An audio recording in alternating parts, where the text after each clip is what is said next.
Bueno, nos han pedido en esta mesa que trabajemos el tema de la lectura, por supuesto, pero también como vinculada a las posibilidades que tenga esto en lo que ahora se llama en Colombia de una manera muy precisa, el posconflicto.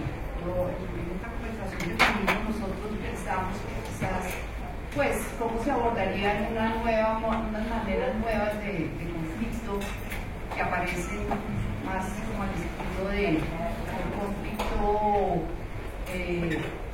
que creo que Chantal nos ha llamado agónico, donde se confrontan diferentes perspectivas, pero que están manejadas a partir de debates de palabra, pero también de visibilidad, de ocupación de espacios políticos, etcétera, etcétera.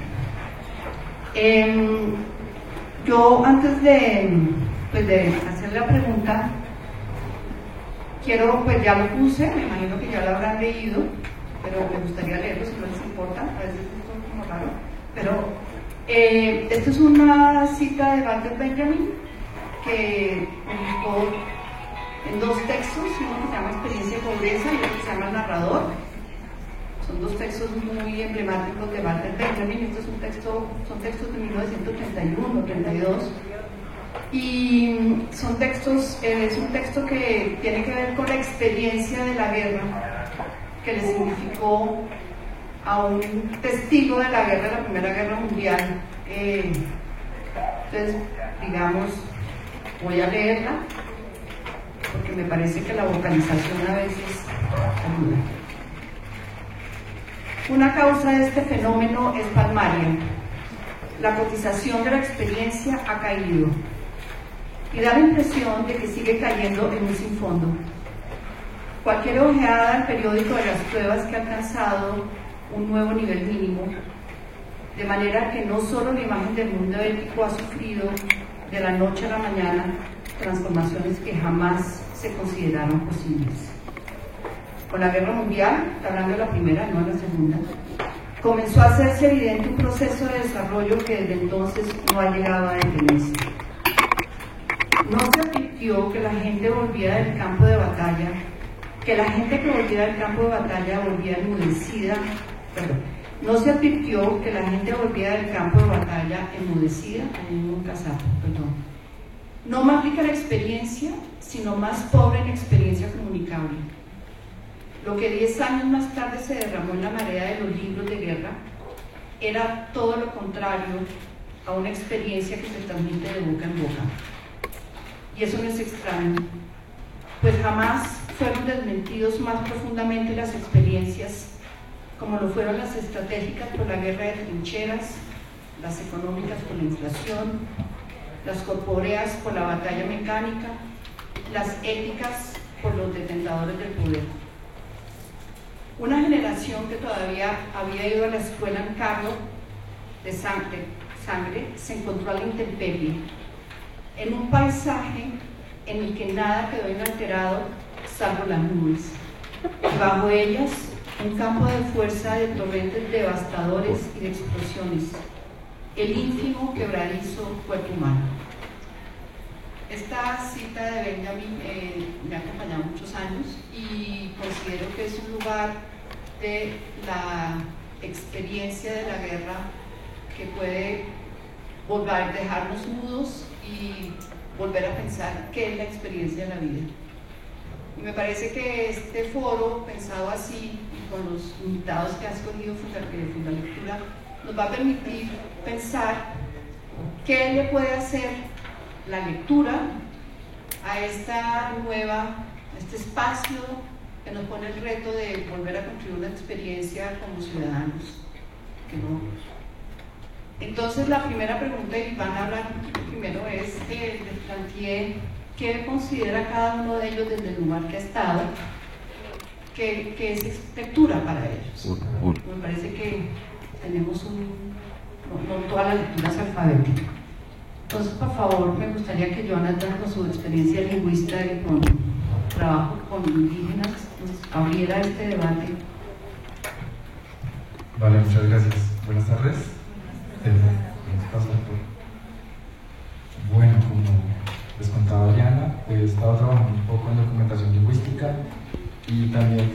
docente en varias instituciones con comunidades indígenas.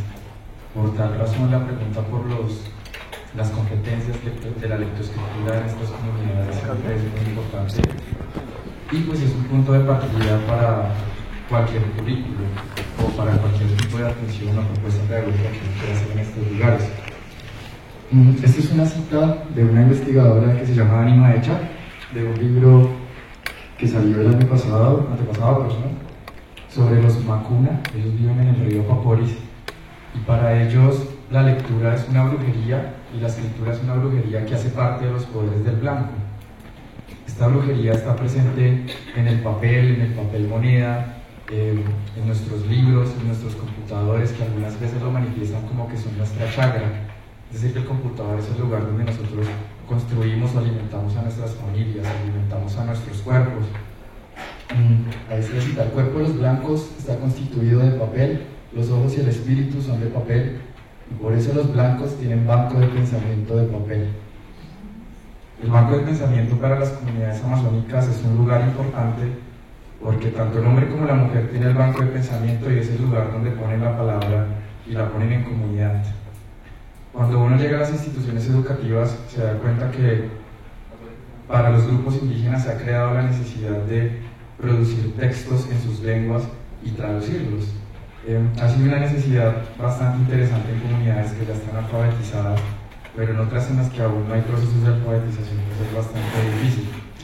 De la misma manera, para los niños se les dificulta todo lo que tenga que ver con unos códigos que tienen que significar sonidos directamente o que están completamente direccionados hacia un sonido, pues les va a causar unos problemas en la escuela que los diferencian de los muchachos que no son indígenas. Yo tenía la oportunidad de tener muchachos de 3 etnias diferentes en un mismo salón, con muchachos que no eran indígenas y que desde que nacieron tenían como primera lengua el español. Por supuesto, los profesores son los primeros ejes de violencia en el aula de clase, al decir que pues, los mejores son los muchachos no indígenas en comparación con otros chicos que tienen como primera lengua una de nuestras 65 lenguas aborígenes. Bueno, en esta comunidad, que es la comunidad Macuna, a los niños les hacen unas curaciones antes de mandarlos a la escuela. Esto es muy importante. Les preparan los algodones del oído para que ellos vayan a la escuela y puedan aprender las cuestiones del blanco. ¿Por qué es importante para ellos aprender las cuestiones del blanco? Sigo pensando en los bancos de pensamiento. Si bien la Constitución del 91 dice que este es un país pluriétnico y multicultural, esa multiculturalidad no implica que yo entre en diálogo con los demás, es decir, que no es interculturalidad. La multiculturalidad simplemente es darle el reconocimiento a los pueblos, y los indígenas colombianos están haciendo un valioso esfuerzo por llegar a esa interculturalización, es decirle a los blancos: vean, nosotros vivimos así, estas son nuestras formas de pensamiento, así leemos nosotros, y así cantamos nosotros, y esto es lo que tenemos nosotros. Nosotros simplemente pues los reconocemos, pero nunca tenemos la intención quizá de ir al diálogo o de construir en nuestras escuelas desde lo que ellos saben. Este es un poema de un poeta indígena colombiano, se llama Hugo Jamioy. Él es de la etnia Camcha del Valle del Sibundoy en Putumayo. Se llama Analfabetas. ¿A quién llaman analfabetas? A los que no saben leer los libros de la naturaleza. Unos y otros algo y mucho saben. Durante el día, a mi abuelo le entregaron un libro. Le dijeron que no sabía nada. Por las noches se sentaba junto al fogón. En sus manos giraba una hoja de coca y sus labios iban diciendo lo que en ella miraba. Entonces, cuando nos hacemos esa pregunta por la lectura en estas comunidades, vemos que la lectura no se puede limitar a lo que se encuentra escrito en un papel bajo un código alfabético. Que les traigo varios ejemplos. Esto es un tejido, una guapa, es como una cesta de la etnia Sicuani. Y de acuerdo con Francisco Ortiz, un antropólogo también colombiano que ha trabajado bastante con ellos, nos muestra que este diseño es importante porque nos va a mostrar cómo se teje el corazón del mundo. Ese es el primer diseño que aprenden los hombres desde los 10 o 11 años, ya cuando inician su etapa de adolescencia. Es decir, que él no va a aprender por un proceso lector como hacemos nosotros en nuestras escuelas, sino que a partir del tejido el abuelo le va a empezar a contar la historia tradicional. Entonces, hay una escritura implicada dentro de esos dentro de esas formas, que tiene significados, que tiene una relación con escrituras constelares, es decir, con cuestiones en el cielo que ellos observan. La llanura es algo muy grande, uno ve la Vía Láctea por completo, y pues ahí está el conocimiento de Cuemeni, que es la anaconda ancestral o Vía Láctea. Ese sería el corazón del pensamiento de los Sicuani. En mi trabajo con los niños, pues ya al darme cuenta de que llegar con el libro era lo más violento que yo podía hacer, entonces nos dimos cuenta que lo que debíamos hacer era partir de lo concreto. En las comunidades partimos de hechos concretos, como un dibujo, como un tejido, y luego sí podemos llevarlo a situaciones abstractas que tengan que ver con la escritura. Esta es una cartilla que se hizo hace muchos años, yo no sé por qué no se siguieron haciendo. Es una cartilla de dibujos tradicionales, de pinturas, itani en lengua, y esa es la pintura de la tortuga Morrocoy. Y pues esa tortuga tiene una historia, ¿sí? No sé si la alcanzo a leer. ¿Sí? Sí, el veo. Dijo Morrocoy a Matamata. Matamata es otra tortuga. La Matamata es una tortuga que no es estéticamente muy bonita, por decirlo de alguna manera, y en cambio la otra sí tiene bien formado el caparazón. Matamata, pínteme bien mi caparazón. Si me raya bien mi caparazón, yo también le rayo el suyo. Dijo así a Matamata. Morrocoy se acomodó y Matamata la dibujó. Le hizo una pinta muy bonita. Bueno, ya terminé de dibujar como usted me dijo. Ahora ráyeme a mí. Sí, yo la voy a rayar también. Pero Morrocoy se puso a pellizcarla nomás, le dijo al rato. Uy, usted sí quedó con un caparazón bonito. Eso fue lo que hizo Morrocoy con Matamata. No la hizo bien, sino de mala gana. Por eso el caparazón de la Matamata quedó así de feo. Morrocoy le dañó hasta el pescuezo. Esto es una historia de consejo que utilizan los abuelos. Ahí hay cuestiones como la envidia o hacer las cosas de mala gana, que es algo tan importante en las comunidades. A uno le enseñan a trabajar desde muy pequeño y pues hay que hacer las cosas bien para que salgan bien. Gracias. Cerca del colegio donde trabajábamos teníamos una serie de petroglifos muy bonitos. Pues también la escuela tiene este acto de violencia que es encerrar a los niños en rejas o paredes. Es muy triste ver un profesor de biología en la selva colombiana que da clase dentro del salón, ¿sí? Pero pasa. Entonces, bueno, nosotros salimos un día a limpiar las piedras y hacer como una sistematización de lo que había, y luego la actividad era que leíamos este cuento, Los descendientes del sapo, y ellos en otra zona de piedras, no dañamos estas piedras, esta es otra zona, con tizas tenían que crear sus propios dibujos. Entonces estas relaciones permiten una mayor comprensión de los muchachos, y pues es un acto mucho más simbólico que les va a permitir aprender mejor los contenidos que les estamos enseñando. Y ya para cerrar un poco sobre otro trabajo que estoy haciendo ahorita con el Atlas Lingüístico Etnográfico, y quizá para darle un poco la entrada a mis compañeros que van a tratar un tema cercano a la muerte. Les presento el Atlas Lingüístico Etnográfico de Colombia, una investigación que se hizo durante más de 25 años en el país. Y hay un mapa este mapa son 4 mapas, se murió. En Colombia hay cerca de, pues no sé, lastimosamente, hay cerca, en esa época, habían más o menos como unas 700 formas registradas para referirse al acto de morirse. Colgó los guayos, colgó las medias, bueno, todas las que ustedes se imaginen. Pero al mismo tiempo se recogieron unas muestras orales del Pacífico. Entonces en el Pacífico, cuando un niño o una persona adulta muere, se le hace el canto de velorio o los juegos de velorio. Allá no es algo como tan trágico y se piensa el juego, como la ronda. Y si es un niño, que lo llaman un angelito, ponen el féretro en la mitad y todos juegan alrededor de él. Este es un fragmento, ahí sí no se ve, pero que sí. La mujer dice: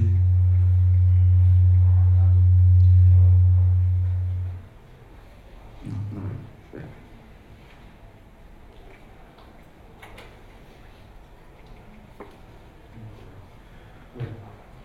Hola, ¿me escucha? ¿Sí? Se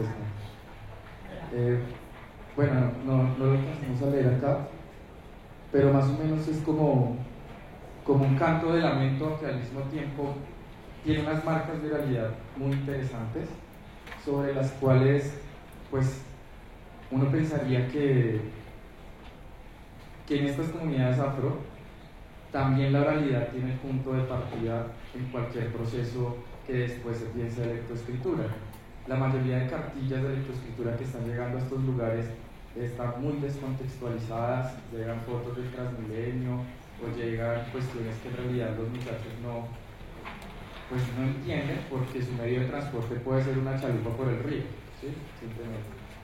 Entonces, vale, les doy la palabra.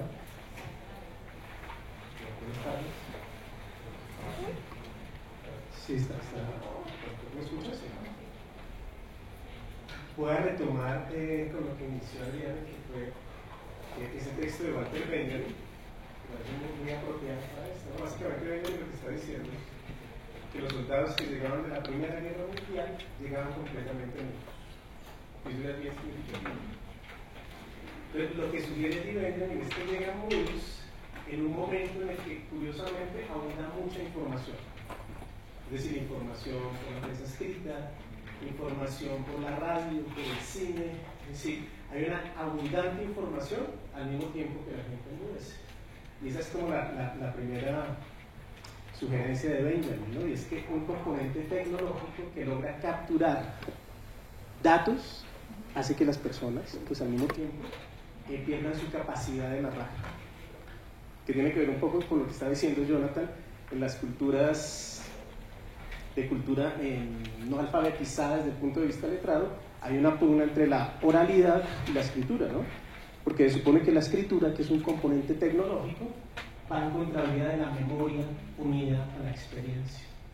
Esa es una de las interpretaciones que uno podría sacar de Benjamin, pero hay otra que no explora ni Benjamin de manera explícita, y es que los soldados llegan mudos de la guerra porque se ha quebrado su experiencia. ¿Y qué es quebrar la experiencia?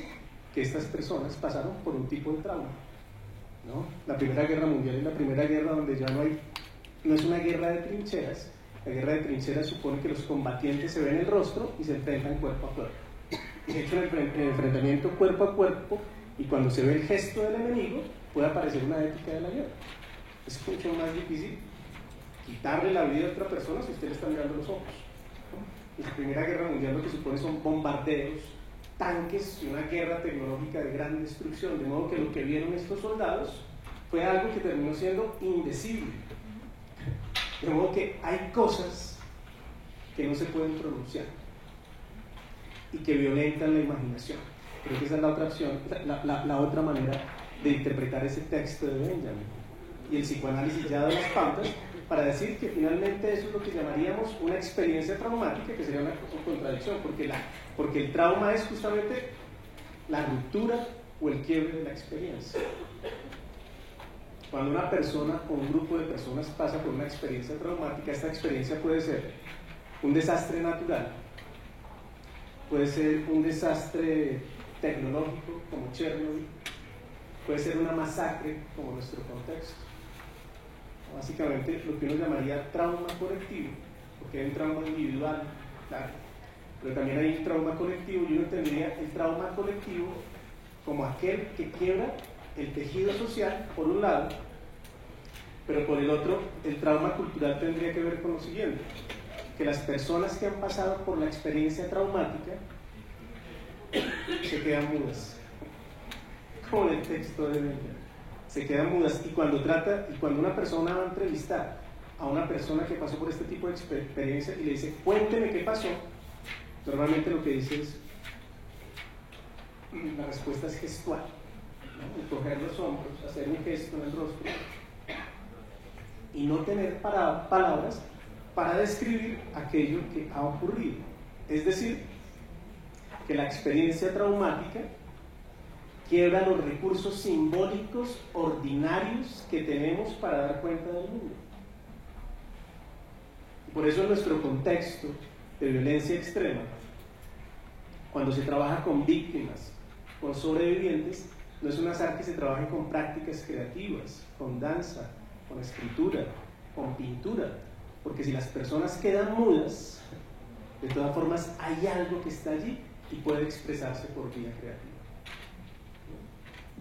De modo que ahora sí miremos nuestras manos. Y en nuestro contexto, lo que podríamos llamar la violencia contemporánea en Colombia, desde luego esa violencia contemporánea se transformó con respecto a lo que se llamó el periodo de la violencia mayúscula, que es la guerra partidista entre las décadas del 40 y el 50, e incluso después con la aparición de la violencia guerrillera, ¿no? Gonzalo Sánchez, el director del Centro de Memoria Histórica, al hacer la introducción del informe Basta Ya, si no estoy mal, hace una distinción que resulta muy clara. Dice, hemos pasado de una guerra de combates a una guerra de masacres. Ese dato es significativo. ¿Qué quiere decir guerra de combates? Que una guerra de combates, los enemigos se conocen, se sabe cuál es el enemigo y se confronta al enemigo. El Estado confronta a la guerrilla confronta al Estado, etcétera, etcétera, etcétera. Pero desde la segunda mitad de la década del 80 aparecen otros actores como el narcotráfico, los paramilitares, y desde luego hay un escalamiento de la guerra, donde ya no hay una guerra de combate, sino una guerra de masacres. Y cuando hay una guerra de masacres, pues las víctimas son la población civil. Entonces el mayor número de víctimas está allí. Es decir, personas que no tienen que ver nada o directamente con el conflicto armado.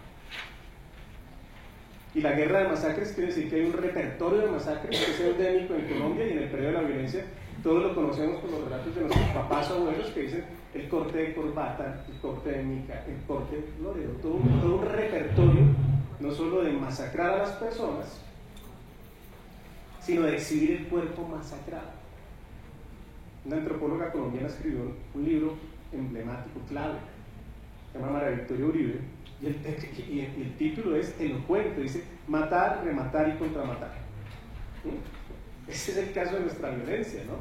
No solo es una guerra de combates, diría, eliminar al enemigo, ¿no? Una guerra de masacres dice eliminar y teatralizar el cuerpo masacrado. Hay un artista colombiano, José Alejandro Restrepo, que ha trabajado mucho este tema como de la teatralización o la exhibición del cuerpo masacrado, y podría haber como una retórica de ese cuerpo. A propósito de la pregunta, ¿qué es la lectura? Pues la lectura no solo es aquello que uno lee en un texto, no, la lectura es mucho más vasta. Uno puede leer el cuerpo, uno puede leer el gesto.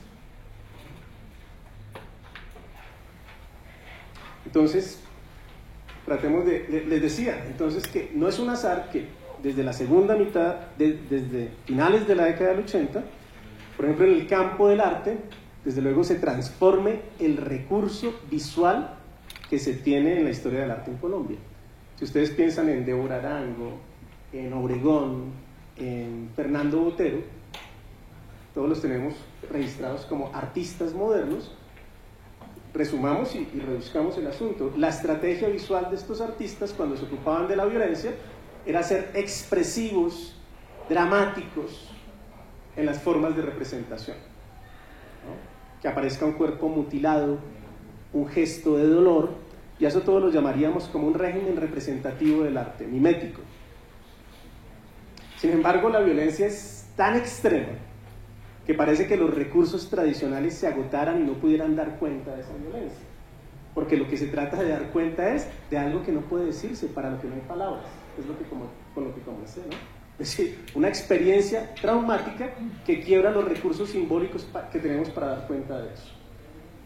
De modo que los artistas contemporáneos han buscado otras vías para poder contar, narrar lo que ha sucedido, para poder leer la violencia. Pero el primer caso que les traigo, lo voy a tratar de decir muy rápidamente, no es una obra de arte, sino un documental de Coleman Morris llamado Impunity, que tiene que ver básicamente con el proceso de justicia y paz hecho entre el Estado y los paramilitares, la ley de justicia y paz, donde se hacen unas audiencias públicas donde los paramilitares confiesan algunos crímenes, y si usted confiesa, entonces obtiene rebajas, pero la confesión a veces va con detalles, ¿no es cierto? Se tiene que decir cómo los mataron, dónde dejaron los cuerpos. Entonces es un documental muy duro, no solo cuando uno escucha las confesiones, sino cuando también uno se percata de las reacciones de los familiares. El documental termina con unas imágenes que duran 10 minutos aproximadamente, y es la entrega que la Fiscalía hace de restos óseos identificados a las familias. Cuando se masacra, los perpetradores eliminan los restos, ¿no? La mayor parte son tiradas a los ríos, ¿no? Los ríos son como los cementerios en Colombia, y las personas que viven en la ribera del río no comen pescado porque saben que los peces comen muerto. Entonces, cuando uno escucha algunos relatos, hasta el río le huele a sangre. Momentos de masacre, bajan cuerpos, desde luego, o restos de cuerpo, ¿no? Ahora, lo que les estoy contando con estas imágenes es que el documental termina cuando la Fiscalía hace entrega de restos óseos identificados. Y los hace con una ceremonia, una especie de ceremonia, donde hay unos músicos, donde hay cierto protocolo. Y cuando uno ve eso, si lo van a ver en algún momento, es difícil no sentirse mal con lo que uno está viendo. Es muy fuerte. Hay algo indigno en esa entrega, y eso que esa entrega hizo parte ya de un proceso donde se buscaba dignificar esas entregas, porque antes se entregaban en bolsas negras, sin ningún protocolo. Uno escucha relatos donde las personas van al lugar donde está la institucionalidad oficial que entrega los cuerpos, vienen de otro pueblo y entregan los cuerpos en cajas, como un correo. Bueno, acá, entre comillas, las personas tienen fortuna, que después de muchos años de estar buscando a sus seres, los encuentran, sus restos son identificados, y esto termina de la siguiente manera. Esta mujer que va allí es la sobrina de quien fuera, quien va dentro de, o los restos que van allí, es la sobrina, no recuerdo cómo se llama. Va a realizar el rito fúnebre, llega a los nichos fúnebres, y cuando van a meter el féretro, no cabe. Es decir, que lo diseñaron mal. Y como no cabe, entonces uno de los sepultureros se le ocurre una idea, y es sacar la tapa del féretro, invertirla, y de esa manera entonces sí entra. En esa tercera imagen ya se ha volteado la tapa y se coloca la cinta con el nombre de la víctima, y después ingresa eso allá y le dice, para calmar a la familiar, no se preocupe que esto va a quedar cerrado para siempre. Y ya ese dato es terrible, porque después del dolor de los familiares de no encontrar a las personas que fueron asesinadas y desaparecidas, incluso entre comillas, cuando se tiene la fortuna de tener los restos, algo sigue truncándose, algo termina o sigue saliendo mal. Y en la secuencia del video, cuando se levanta la tapa, uno ve los restos, los ve, es decir, salen los restos literalmente. Y cuando yo veo eso, recuerdo una pregunta que le inquieta a algunos psicoanalistas, y la plantean con la siguiente pregunta: ¿por qué regresan los muertos? Y la respuesta psicoanalítica es: los muertos regresan porque no ha sido bien simbolizada su muerte.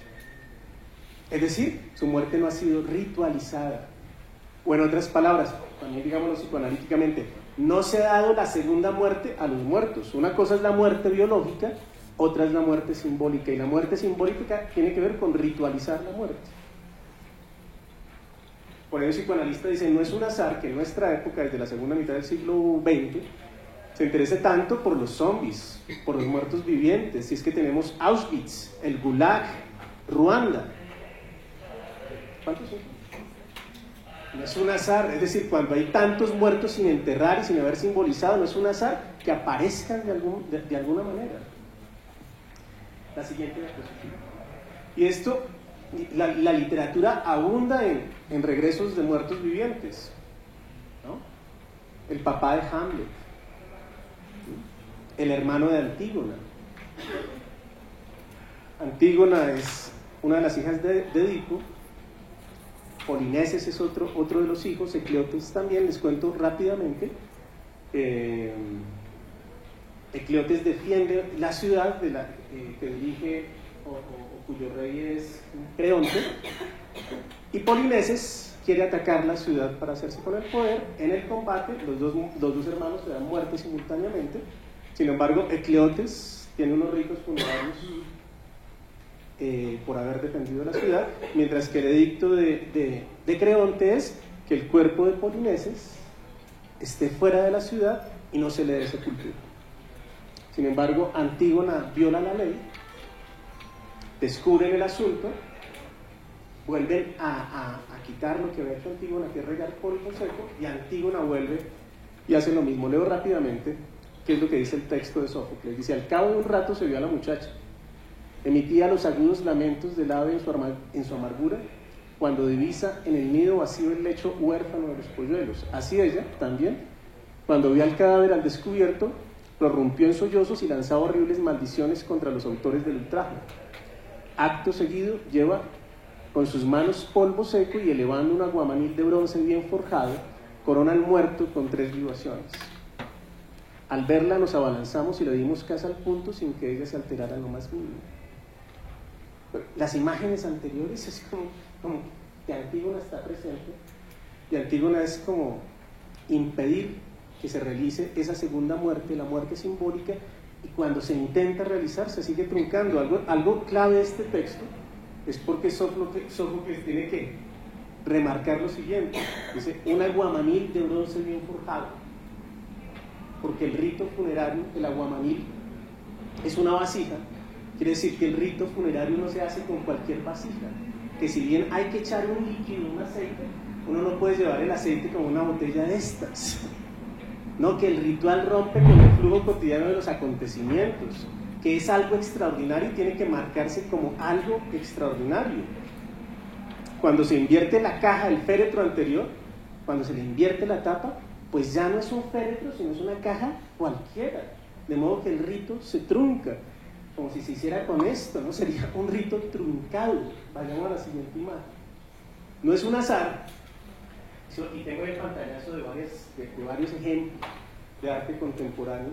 No es un azar que si el ritual funerario no puede realizarse, aparezca de manera traumática en muchas prácticas artísticas, ¿no? Aparece constantemente, y yo creo que los artistas todavía no son conscientes de esas recurrencias, pero yo empiezo a ver muchas recurrencias en distintas obras. Ahí hay 1, 2, 3, 4 artistas y 6 obras.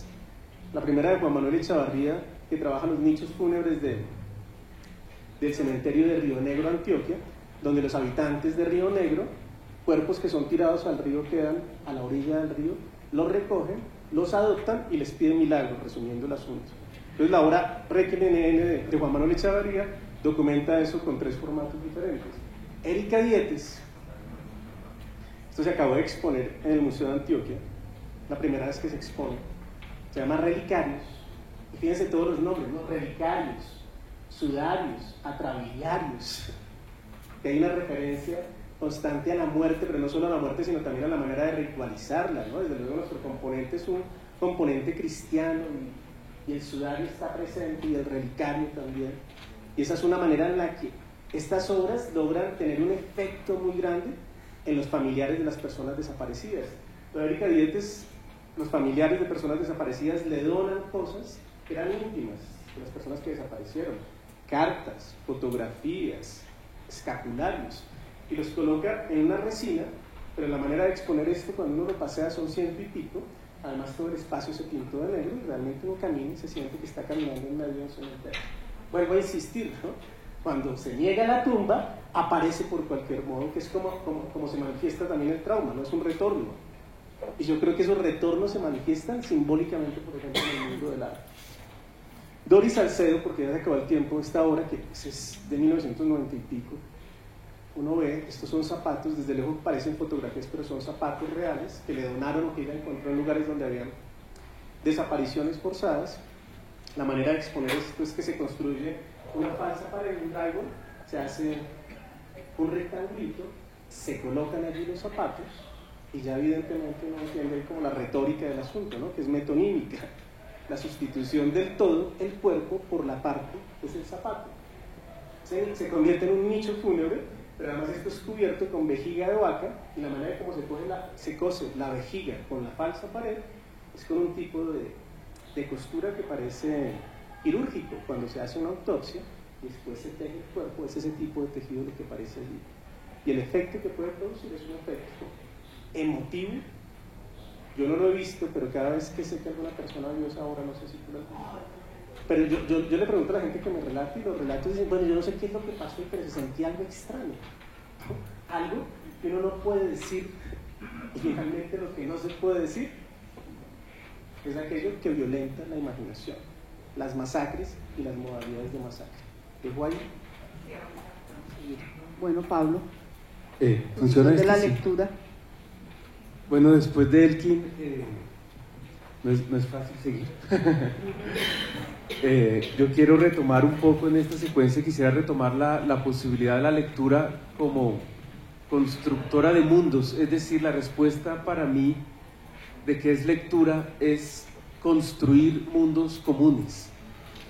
Voy a contar 3 anécdotas para después ya engranar con lo que han dicho Jonathan y Elkin,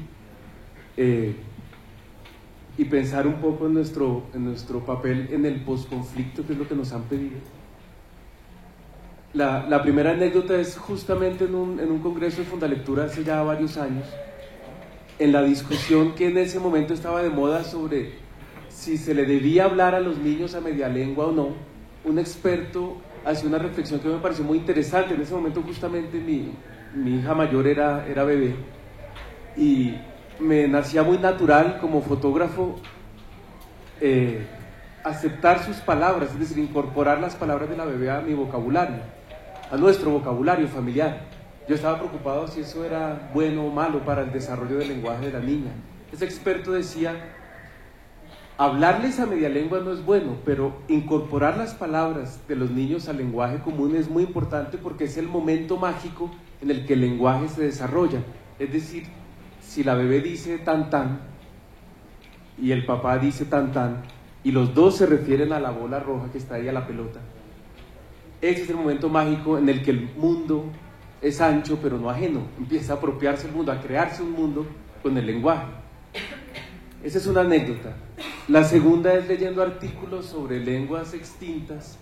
Aparecía este caso maravilloso que probablemente todos habrán escuchado en la lengua inuit, la cantidad de términos que hay para lo que en nuestra lengua solo hay una palabra, que es nieve, o lo mismo para tribus del Sahara, para la arena. Muchas de esas palabras, por el cambio de la temperatura, el cambio climático, empiezan a desaparecer, es decir, el mundo al que muchas de esas palabras se refieren no existe, y entonces ya pierden significado.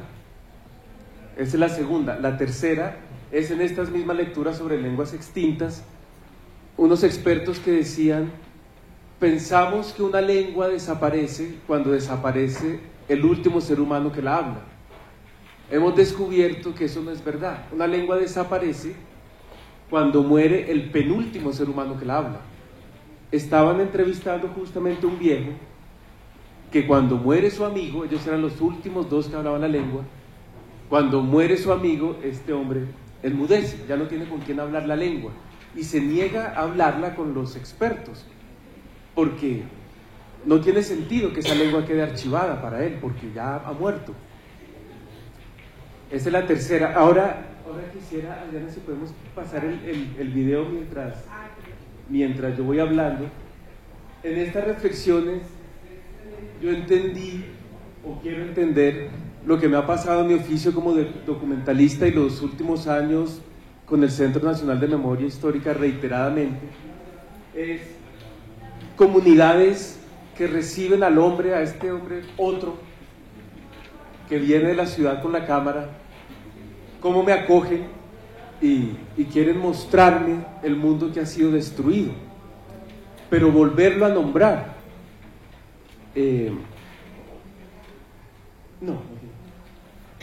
Es decir, yo me imaginé, con estas anécdotas yo pensé, si yo soy yo, y mi mundo desaparece, es destruido, arrasado, y después de que el mundo desaparece, el otro sale despavorido, sale corriendo, no hay nadie con quien hablar y el mundo ya no está. La escuela, es muy interesante justamente estos significados, ¿no? Cuando Jonathan, cuando tú decías, la escuela puede volverse una especie de prisión para unas culturas. ese es el asunto de los significados, ¿no? En muchos de los movimientos de resistencia en el Caribe, creo que ha pasado en Bogotá también, la escuela es el primer lugar que se construye para apropiarse del mundo, ¿no? Es como si el hecho de nombrar el mundo fuera muy importante para que no sea ajeno, para que sea nuestro. Entonces, si quieres también pasar las fotos, que es un poco... Esto es en La Bonga, Montes de María. Me pasó varias veces, en este caso la escuela está abandonada, que es una imagen, pues es muy impresionante, ¿no? Porque la escuela de alguna forma pierde su significado, porque ya no es una escuela, no hay estudiantes, no hay tableros, no hay profesores, no hay pupitres. Estrictamente no es una escuela, pero ellos me presentan a mí como al otro la escuela, y es muy importante esa complicidad. Esta es la imagen, esto es una imagen de una serie de videos que hicimos para el Centro Nacional de Memoria Histórica, son 11 videos en total. Hay otras imágenes de escuelas abandonadas, pero donde no hay absolutamente nada, no hay escuela. Entonces era muy difícil presentarlo en este caso porque es una piedra. Un señor que levanta una piedra y dice, esto es todo lo que quedó de la escuela. Pero la escuela abandonada ya compromete mucho su significado. Entonces,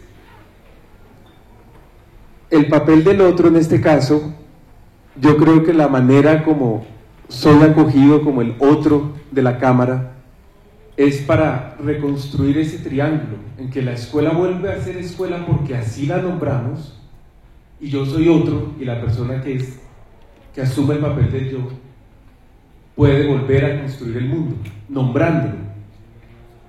Ese es para mí el sentido o el significado de la lectura, que puede ser escrita, puede ser una imagen, puede ser un símbolo. Es justamente la resistencia contra la mudez, es decir, el enmudecimiento que produce la destrucción es un conjuro contra el enmudecimiento que produce la destrucción. Y para seguir la conversación hacia el posconflicto, a mí me explica un poco el posible rol y las ansias que tienen muchas comunidades en las regiones en Colombia de que quienes hacemos el papel de otros, es decir, que vivimos el conflicto en las ciudades un poco al margen, desde el burladero quizás, nosotros como otros aceptemos activamente hacer parte de ese triángulo de la comunicación, y esa es una forma de reconstruir el mundo, de leerlo desde la imagen, los símbolos, la fotografía y obviamente la palabra. Bueno, después de todo lo dicho, yo podría decir que pues no hay, solo digamos Pablo arriesgó una definición, es decir, bueno, la lectura es construir mundos comunes. Yo quisiera, Jonathan, que tú arriesgaras una y tú también como una definición para abrir esta conversación, porque claro, el problema que tenemos a veces es que estamos como encerrados o sea, como aquí hay tres versiones de mundo, y cómo se podría construir el común. Si la lectura es un lugar para construir, comunidad y darle sentido a los mundos que tenemos. Sí, ya sabemos que la lectura no es solo en el orden alfabético, fonético, porque además hay muchas formas de escritura que no solamente son alfabéticas, que nos quedamos, que los griegos organizaron la escritura alfabética y han sido exitosos y es una escritura eficiente, pero no es la única escritura. Hay escrituras de muchas maneras y se leen de muchas maneras. Entonces, si la lectura me genera una necesidad, en tu caso de generar común, quisiera saber si Jonathan y Elkin arriesgan cómo sería ese común, sobre todo cómo se construye un común con el tema del ámbito indígena, que tenemos cosmogonías radicales, cómo el artista deja de ser ese lugar y ese señor que parece que tiene todavía un lugar en la sociedad muy artista, ¿no? Que no parece que se vincula con lo común. Yo creo que ese es un tema interesante para seguir ahondando y después que entremos todos a esa común, pero me gustaría un poco que Kim y Jonathan. Bueno, está muy difícil eso. Para. Cuando estabas planteando eso, se me ocurría como dar una respuesta de tipo psicoanalítico. Que uno lee o solo puede leerse porque antes se ha nombrado. Algo puede nombrarse. Y básicamente es nombrar las cosas, ¿no?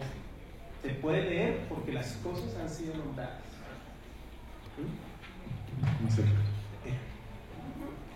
De modo que en el momento de nombrar las cosas, básicamente yo les estoy otorgando sentido. Eso es lo fundamental de leer. Leer tiene que ver con poder construir sentido. Con todas las aclaraciones que ha hecho Adriana, y es que la lectura es muy amplia. Pero desde luego sí está unida a la palabra. Poder nombrar las cosas. Y para que nos demos cuenta de lo importante que es eso, es decir, como para nosotros es cotidiano, no nos percatamos de lo importante que es, basta pensar con el infierno que viven las personas que pasan por eso que han llamado médicamente demencia senil. Porque la demencia senil consiste, uno de los síntomas de la demencia senil, es que las personas ven la botella, pero ya no la pueden nombrar como botella.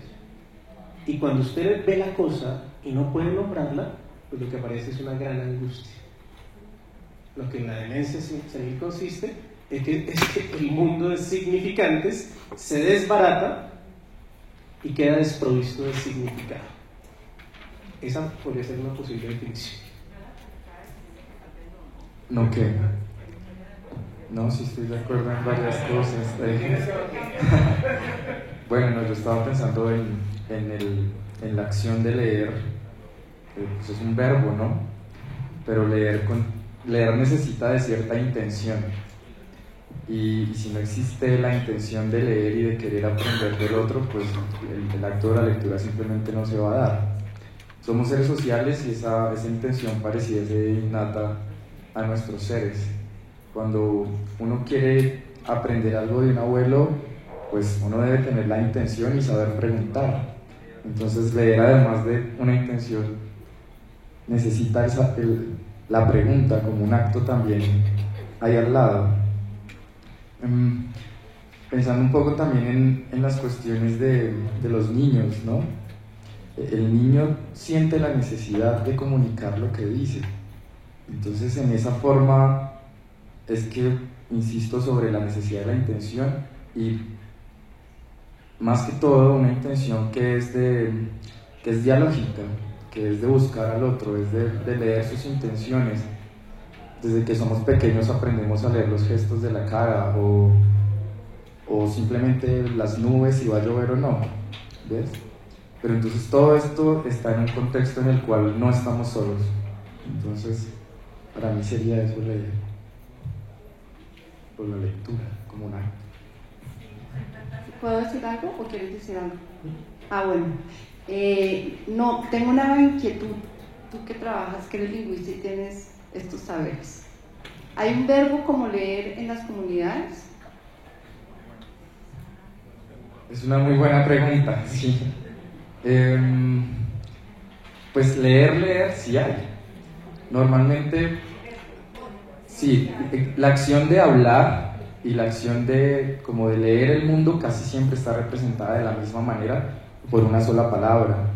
Lo mismo sucede con la palabra escribir, que a veces es como casi lo mismo. Por ejemplo, en Sicuani está la palabra itane, que es dibujo, que es representación, e itane sería también la acción de la lectura. Pero también el acto de leer como una acción dialógica, es decir, como de ponerme a hablar con el otro y aprender de él, sea un texto, sea un libro, sea una persona, tiene unos significados mucho más espirituales, porque la palabra no sale del papel, que es nuestra brujería, sino esa palabra sale del corazón.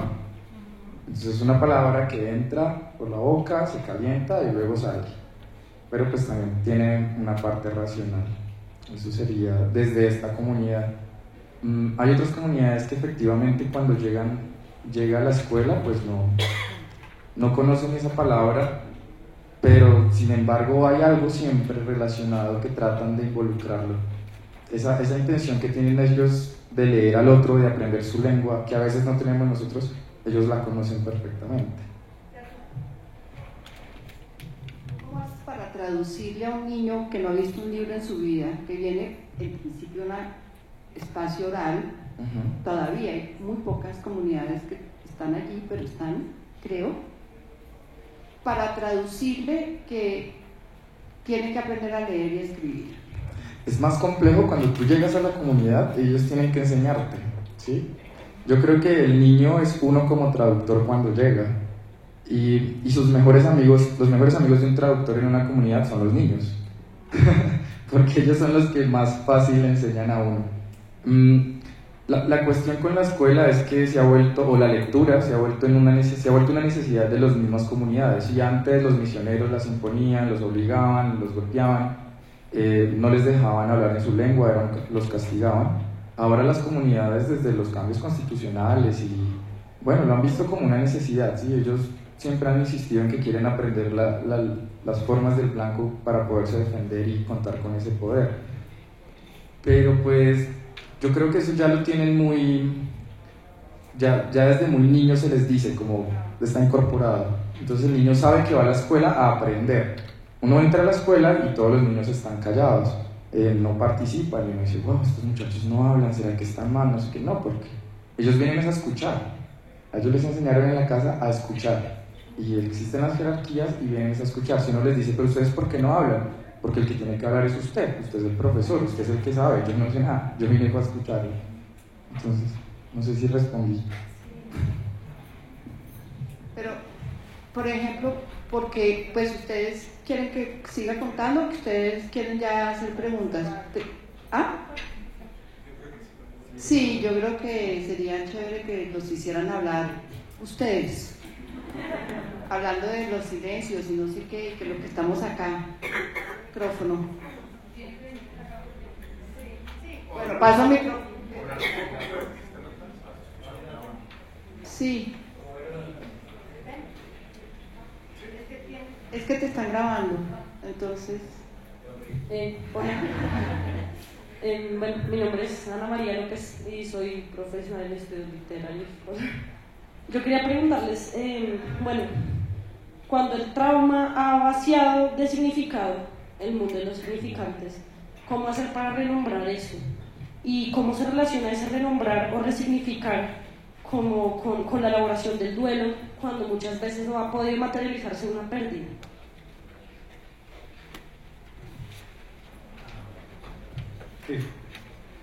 Yo me estaba preguntando lo mismo para conversarlo con él, que justamente es el enmudecimiento es una cosa, es decir, el silencio, ¿no? Pero el otro gran problema es la tergiversación de los símbolos, del significado, que es lo que las imágenes que tú muestras, es decir, el duelo, el entierro no se hace como debe ser porque es muy tardío, está en una bolsa, se intenta devolverle un significado poniéndole un ataúd que después es totalmente... ese trauma en la sociedad, en el caso mío del fotógrafo y del documentalista, es el más dramático, es el más traumático, porque contra el silencio nos damos mañas, tenemos conjuros, ¿no? Pero contra la tergiversación de los significados es lo más difícil, ¿no? La fotografía, en el caso en Colombia, la fotografía ha perdido. Hubo un momento en las últimas décadas en que la fotografía en Colombia realmente perdió su significado. No se sabía realmente a qué se refería una foto. Yo personalmente creo que la labor de Jesús Abad Colorado ha sido grande en devolverle a la imagen su poder, su significado. Pero sí, para mí es una pregunta fuerte también.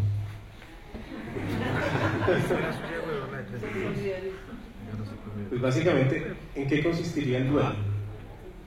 En poder realizar la muerte simbólica. Hay una muerte biológica, una muerte simbólica. No se puede hacer la muerte simbólica si no hay cuerpo. Pero si hay cuerpo, debe haber un contexto ritual para poder enterrar a muerto. Y una cuestión fundamental en esto es que la función del ritual tiene que ver con que aparece un tercero que testifica sobre la muerte del otro. Y la necesidad de ese tercero es indispensable. Porque o bien el tercero testifica reconociendo el crimen, bueno, ese sería nuestro caso. Es fundamental que el tercero aparezca asumiendo los hechos y asumiéndose como perpetrador. A propósito de la justicia transicional, la ley de víctimas dice verdad, justicia y reparación. Y en este contexto como el nuestro, donde hay cientos, miles de personas desaparecidas, para los familiares la verdad ya es una forma de justicia. Porque la verdad consiste en que el perpetrador reconozca lo que hizo, ¿no? La confesión, la verdad, ya es una forma de justicia. Que las personas que no hemos pasado por esto nos parece, somos los que no aceptamos el asunto, ¿no? Porque nosotros los que no hemos pasado por eso, pues yo no lo he pasado. Para las personas que no han pasado por eso, les queda muy difícil pensar la justicia transicional porque está pensando en términos de justicia ordinaria, ¿no? Y la justicia ordinaria es que se busca una pena correspondiente a la falta cometida, ¿no? Y eso se puede más o menos calcular.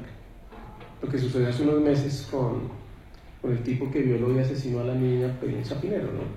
Que se aplicó justicia ordinaria, se dio la pena más alta tal vez que se ha dado en el país, y sin embargo para la gente dijo, no es justo, ¿no? La falta es tan grande que no hay pena que logre compensarla, y entonces se empieza a hablar de pena de muerte, de castración química y todas estas cosas. Supongamos que ese es un caso de justicia ordinaria. Lo que nos queda muy difícil pensar a la mayor parte de la ciudadanía es la justicia transicional en esos términos, que la justicia no se aplica con penas ordinarias, y también de pronto reconocer que para las víctimas la confesión, es decir, la verdad, ya es una forma de justicia, ¿no? Y esa forma de justicia pasa porque aparece el tercero que testifica que el acto se cometió, y eso le empieza a dar sentido a la pérdida, así sea un sinsentido. Y las víctimas le dicen a los perpetradores, díganme por qué lo hizo. Y a veces los perpetradores, uno ve eso y dice, porque era auxiliador de la guerrilla, por eso lo hicimos. Es infame, es terrible, pero se da una respuesta. Hay un intercambio. De modo que ese tercero es clave. Y en distintos procesos de otras partes del mundo, como en Sudáfrica, la Comisión de la Verdad en parte tenía esa función, ¿no? De declarar las cosas. Porque declararlas es muy importante para la víctima y para el sobreviviente. Pongámoslo en otros términos. Para las muertes, entre comillas, ordinarias, es decir, las naturales, también aparece un tercero que testifica. Y el tercero que testifica es el cura, que hace la ceremonia, levanta una oración, pronuncia el nombre del muerto y dice que está con otras almas, ¿no? Que es como toda la función de la oración, el ritual. Es decir, efectivamente para el que ha perdido, esa pérdida es tan inmensa, tan difícil de sobrellevar, que siempre necesita otro que le diga, sí, efectivamente se fue. El caso terrible en nuestro contexto es que no aparece ni cuerpo ni persona que testifique que se fue. Por eso los familiares de las personas desaparecidas viven en incertidumbre si fue asesinado o no fue asesinado. Y el descanso es decir, si fue asesinado y lo tiramos en tal parte. Todas las asociaciones de víctimas, yo estuve el año pasado, el 5 de agosto, en el Día Internacional del Desaparecido. Es tremendo estaba gente de distintas organizaciones de todas partes de Colombia en charlas, se estaba presentando precisamente una obra de arte con las víctimas, y de un momento a otro estallan arengas del tipo como porque vivos se los llevamos, porque vivos se los llevaron, vivos los queremos de vuelta, y lo gritan personas que llevan 30 años buscando a su persona desaparecida. Si usted después de 30 años sigue exclamando eso con la voz quebrada, es porque su vida ya no pudo ser la misma.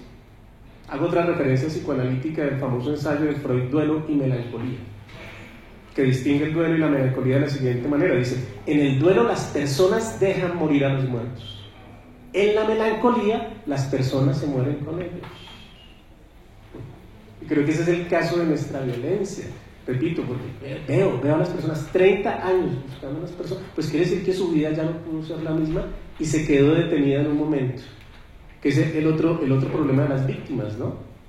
Que no hay futuro, es decir, hay un problema de temporalidades, y es que ya no se puede pensar a futuro. Usted quedó anclado en el momento de la pérdida, de modo que siempre vive en un presente, y ese presente es difícil de ver, es difícil de vivir, quiere decir, es invivible.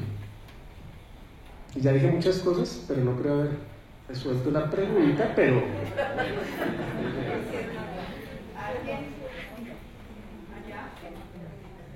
Yo tengo a mí me queda una duda. El conversatorio era memoria, lectura e imágenes transformadoras.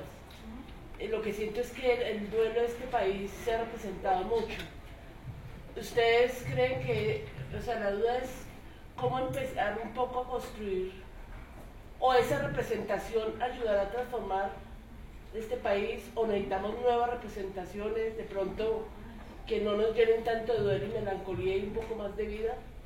Porque somos un poco trágicos, los colombianos nos damos mucho lapo, ser colombiano es como un lastre, ¿no? Entonces somos terribles y nos tratamos re mal. ¿Es posible otro tipo de representación para transformar, o esta sería esas imágenes transformadoras? Pues voy a jugar un poco con una idea. Una de las fotos emblemáticas del conflicto en Colombia es la de Jesús Abad Colorado, de un hombre cargando una nevera desplazándose, ¿no? Esa fotografía yo creo que es necesaria. El año pasado, creo, en un conversatorio del Centro Nacional de Memoria Histórica, le preguntaban justamente a Restrepo y a Jesús Abad Colorado, Marianne Ponsford, si no había algo de crueldad en lucrarse con las imágenes de la violencia, en trabajar sobre eso. Yo lo que creo es que lo que sería cruel, sería infame, es si estuviésemos mirando para otro lado. El artista, documentalista, escritor, cronista, juega el papel del testigo, el testigo que está contando lo que ve, lo que sucede en un tiempo.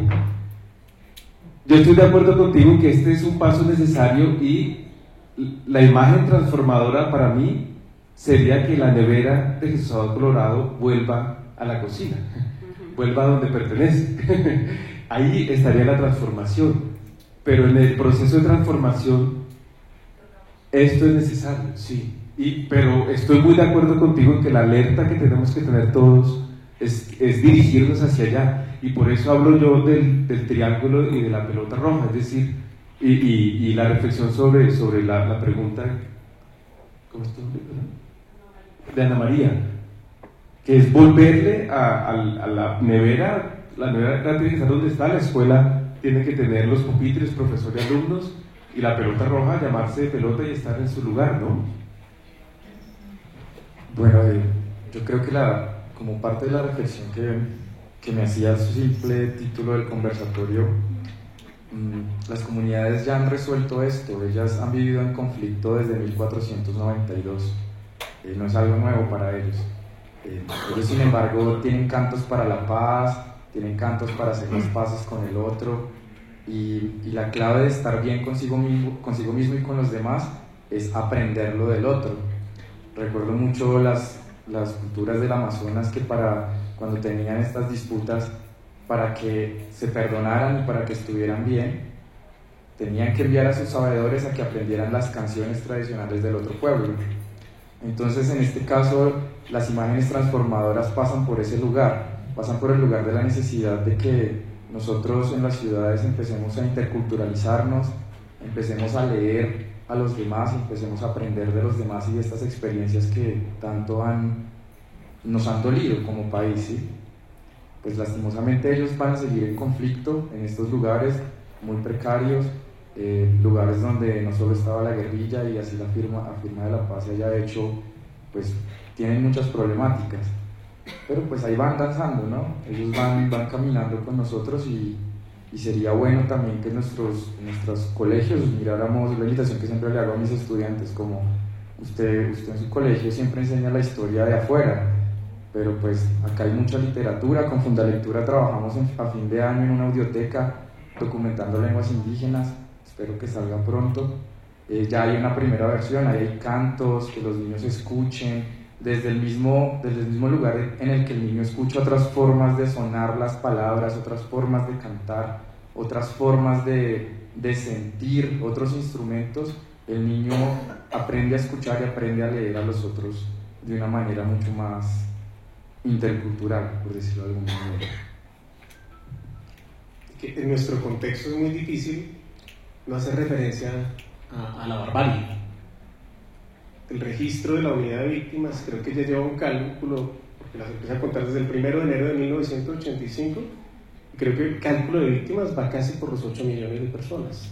Quiere decir que las víctimas en Colombia es el número de personas que viven en Bogotá. Con esa magnitud es muy difícil no hacer referencia, digamos, a las víctimas. Ahora, imágenes transformadoras. Pensemos en los sobrevivientes. Y hay muchos casos de prácticas colectivas que se cruzan por las imágenes, los rituales y la creación, que ya son conocidos, experiencias, pero nombro 3, aunque no pueda sino nombrarlas. Las tejedoras de Mampuján, que por medio de tejidos, desde luego recuperan memoria y pueden decir lo que no puede decirse. A propósito de imágenes transformadoras, a eso se le llamaría resiliencia. ¿Sí lo dije bien? Que a pesar de haber pasado por esa experiencia, usted mismo y su comunidad tienen las posibilidades de reconstruirse a sí misma, como persona y como comunidad. El Salón de Nunca Más de Granada, Antioquia, si no lo conocen y quieren averiguar, ahí está. El Parque de la Memoria de Trujillo Valle. Son 3 casos muy conocidos donde las propias comunidades movilizan, llamémoslos así, prácticas simbólicas que tratan de reconfigurar el sentido perdido. Eso sería, a propósito de la pregunta, imágenes transformadoras en torno al conflicto. Pero cuando se planteó la pregunta, que me pareció buenísima, como un llamado de atención, ¿ustedes no venían a hablar de esto? Pero para completar, entonces hay un historiador llamado Renan Silva, y en un texto que le hace poco pequeñito, la introducción del libro es: la historia en Colombia, se dice una y otra vez, que ha pasado por una violencia endémica y que no podemos reconstruir nuestra historia sin que el relato de nación sea el relato de la violencia. Eso es esa es la pregunta que está planteando. El relato de nación de nuestro país es un relato cruzado mayoritariamente por la violencia. El llamado de atención que está haciendo Renan Silva es que los historiadores, y bueno, no solo los historiadores, trataran de construir otros relatos, no de manera ficticia, sino otros relatos que permitan construir la narración de nación, que no pasan únicamente por la violencia. No, la violencia no es nuestra única narración. Y yo leí ese libro al mismo tiempo que se presentó el documental Colombia Salvaje.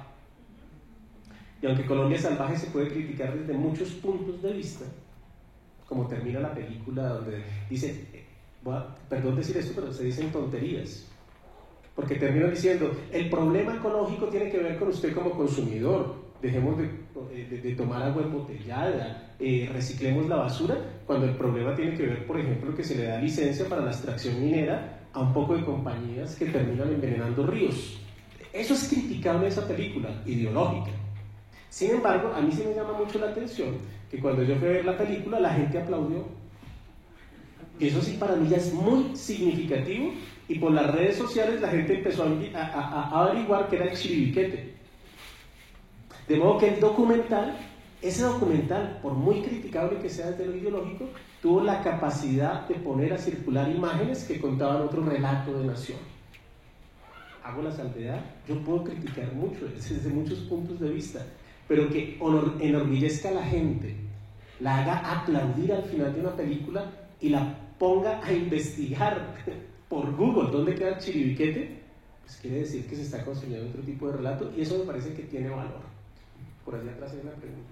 Sí, solo un comentario al respecto. Yo quisiera como decir que memoria e imágenes transformadoras, cuando me interpela para también preguntar si quién construye las imágenes. Si uno está pensando que las imágenes las construye otros por nosotros, o hay que reconstruir una imagen permanentemente.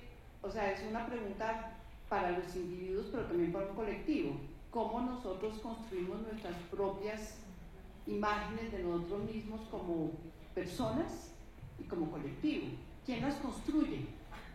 ¿Se las vamos a dejar a los artistas solamente? ¿Se las vamos a dejar al Estado? ¿Se las dejamos o las comunidades nos apropiamos de esas posibilidades de construcción de imágenes transformadoras?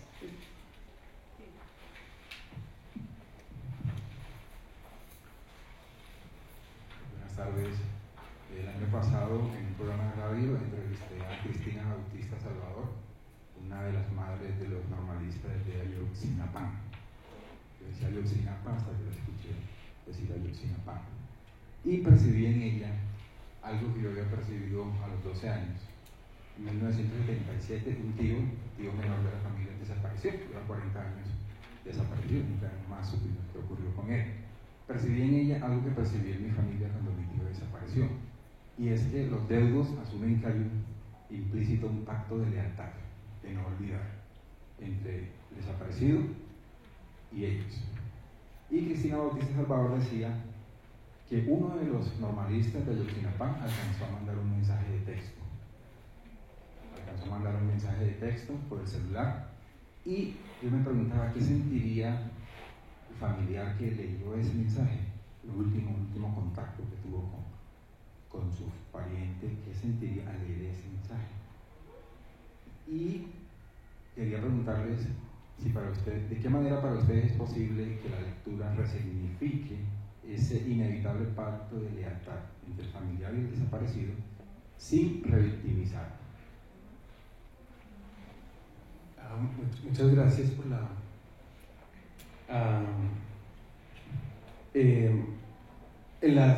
bueno, todavía está esta imagen, justamente en La Bonga, en la escuela se hacían las primeras comuniones y los bautizos y los grados, ¿no? Era como la única casa hecha en material, entonces ahí se hacía, todo ritual se hacía allí.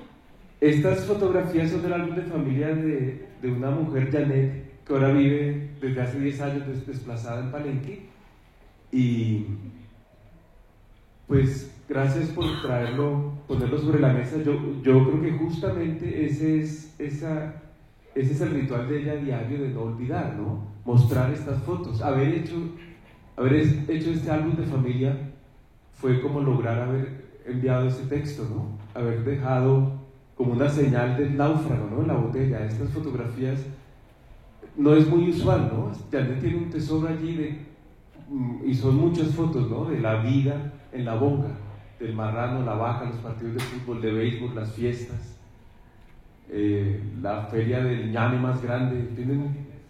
Y yo creo que definitivamente son un conjuro contra el olvido, y de nuevo creo que ese es el duelo que tenemos que hacer para poder vivir. Es decir, el duelo hay que hacerlo, y el duelo es convertir las imágenes. Todas estas imágenes tendrían que volverse en nuestro álbum de familia de Colombia, antes de poder olvidar, claro. Ese sería el duelo, antes de poder seguir viviendo.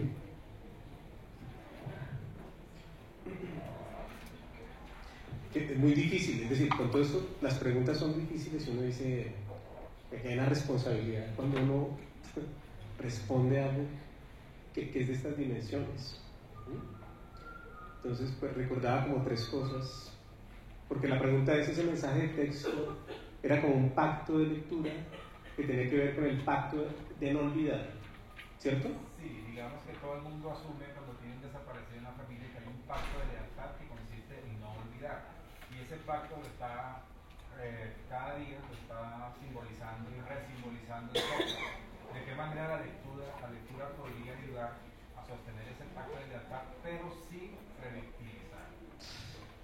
Es difícil.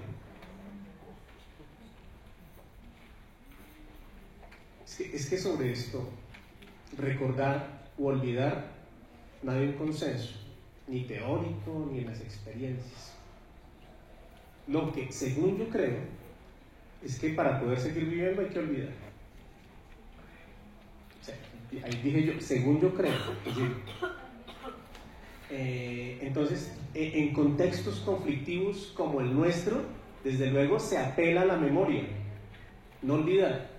Y me acuerdo de una frase de Herbert Marcuse, que dice: olvidar la masacre pasada es olvidar también las causas que la propiciaron.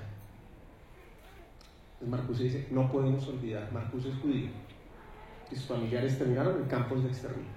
Entonces, olvidar la masacre pasada es olvidar también las causas que la propiciaron.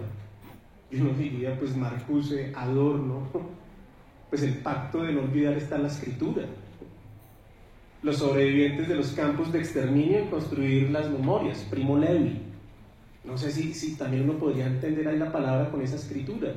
Por ejemplo, la palabra del sobreviviente, Primo Levi, que finalmente se quita la vida. Porque la memoria también puede ser complicada. A propósito de temas de justicia, cuando se dice amnistía, la palabra viene de amnesia. La amnistía es olvidar. Y un politólogo norteamericano, el hijo de Susan Sontag, se me olvidó el nombre de él, tiene un libro muy interesante que se llama Contra la memoria. Porque es que, repito, sobre esto no hay consenso. Tenemos que recordar y olvidar. Una psicóloga chilena que trabajó con desaparecidos en Chile, de apellido Lira, Elizabeth Lira creo que se llama, dice que la víctima se encuentra en una gran contradicción entre el deseo del duelo de olvidar para poder seguir viviendo, pero también con la responsabilidad de recordar, porque sus desaparecidos hacen parte de una violencia política. Y ahí viene Marcuse. Y yo sigo sin responder lo que me preguntan, porque no puedo. pero les digo algo. Erika Dietes fue la de la obra esta que se llamaba Relicarios.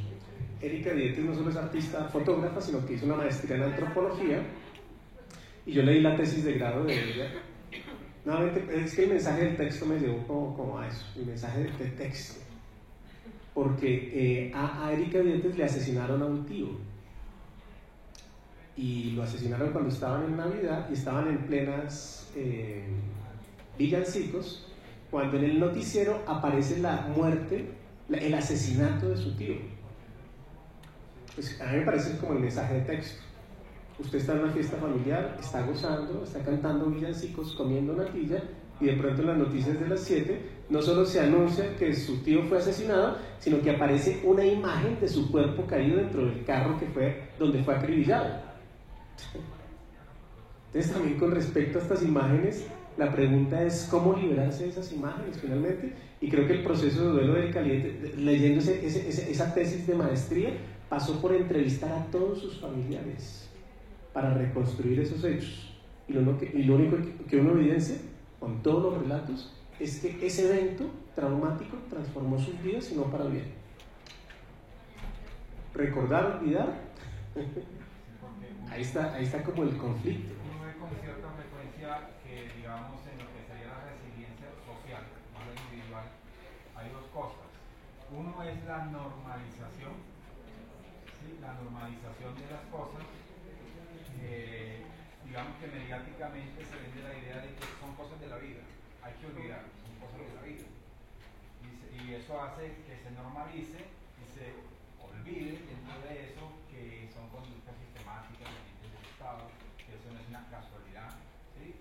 Entonces esa normalización, que supuestamente es una aceptación que ayuda a asumir, que ayuda a olvidar, es una de las condiciones, uno de los factores que permiten la repetición. Ese es como el compromiso político contra el olvido. Es claro, el compromiso político. Me cojo la palabra. No, mentiras. me hace recordar un poco, hay una comunidad que son los Nukak, que se volvieron muy famosos porque supuestamente fueron los últimos contactados en Colombia, ¿sí? Ellos sufrieron un desplazamiento en el Guaviare por culpa de la guerrilla, son un pueblo de tradición nómada y ahora están muy sedentarizados y están en una pérdida cultural tremendísima. Cuando un niño Nukak nace, bueno, no cuando nace pues todavía no habla, por lo tanto todavía no es un niño. Entonces, allí los patrones de crianza son un poco distintos, pero cuando ya el niño es un actor de la comunidad, es decir, que camina, que habla, se le asigna un ñuguay. Su ñuguay es como su alter ego, su espíritu. Normalmente está dado por el nombre de un animal. Supongamos que le ponemos el nombre de un pato, ¿sí? Entonces su alter ego va a ser pato y su nombre es pato. Este niño va a vivir en la comunidad, pero cuando muere, cuando ya es adulto, envejece, muere, ojalá sea por causas naturales, esa unidad léxica del nombre desaparece. Es decir, que ya no nos podemos volver a referir al pato con esa palabra, sino que tenemos que buscar otra palabra nueva para llamar al pato. Esto es lo que se llaman los nombres tabú en lingüística. Entonces esta comunidad siente mucho la pérdida de sus familiares de tal manera que hace desaparecer en su lengua una unidad léxica. Con las comunidades sicuani, ellos no eran nómadas, sino seminómadas, también andaban bastante por la llanura. Ellos cuentan que cuando uno se está muriendo, pues aparece su dobati, ¿sí? Su espíritu, que lastimosamente los misioneros lo tradujeron en diablo, y es otra unidad que se está perdiendo porque los niños ya no comprenden que es una entidad espiritual, sino simplemente es un diablo y lo dibujan con cachos y todo. Pero originalmente el dobati es ese espíritu que se desprende del cuerpo una vez muere y se queda ambulando la casa donde vive. Por esa razón entierran el cuerpo en la casa o lo enterraban. Actualmente no pueden hacer eso, no pueden movilizarse, y se iban lejos de esa casa, pero siempre manteniendo una relación cercana, para después a los 2 o 3 años hacer el segundo entierro. Hablábamos hace unos días de lo que era el segundo entierro como esa aceptación del duelo. Entonces se sacan los huesos, se hace una cena con toda la familia, se pintan. También, no sé si han escuchado, los guayú tienen una tradición interesante, pero en este caso no es la palabra lo que desaparece, sino que es la unidad territorial la que cambia, ¿sí? Tenemos que movernos porque ese dobati habita ese lugar y va a estar ahí hasta que no le hagamos el segundo entierro y se sane. ¿Qué sucedió allí? Que durante los años 60 más o menos pasó la masacre de las Jaramilladas, eso es en Puerto Gaitán Meta. Casualmente es Campos Rubiales, casualmente lo sacaron de allí por construir Campos Rubiales, las petroleras. Esos cuerpos se los trajeron a Bogotá y nunca volvieron a la comunidad, y ellos siempre han dicho que sus comunidades están enfermas porque no han podido hacerle el segundo entierro a sus muertos, y es algo que está en deuda, que todos tenemos que mirar cómo lo vamos a solucionar algún día. Yo creo que ya, gracias. Ya no, yo soy autocensura.